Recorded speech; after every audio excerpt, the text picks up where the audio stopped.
Dy humbjet e Vllaznisë, por jo vetëm, kanë qenë temat kryesore të emisionit Star Sport në ekranin e Star Plus Televizion.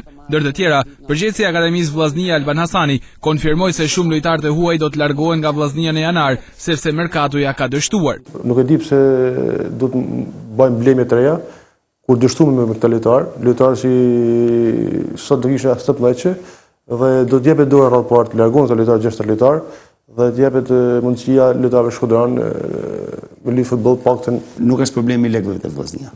Problemi i menaxhimit keq deri në këto momente është problemi kryesor. Nëse përket problemit të lekëve, të gjithë kanë kontrata.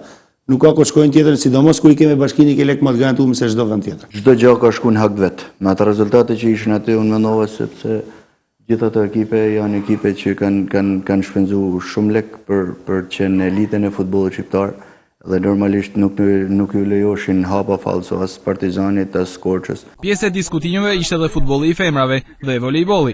Një ekip shumë modest, një ekip i cili para 2 vitesh apo para 3 vitesh ishte në vendin e fundit të Nidjes, në kampionatin shqiptar të futbollit femrave. Dhe tashmë jemi jo thjesht aty në kampionat, po jemi konkurrent denj. E kam thënë edhe për vendin e dytë, sepse vendin e parë e ka Vllaznia, Allasimet, në mënyrë absolute. Besoj se profesionalizmi i ekipit tonë e tregon vetëm me rezultatet e saj. Pavarësisht se goli vonoi në ndeshjen e fundit dhe për shkak, domethënë e tregon dhe rezultati jo me gola të shënuar shumë, por ja arritëm dhe dolëm të fitonim vetëm 5-0. Në radhë parë janë emocionet, cilat përjetohen normal.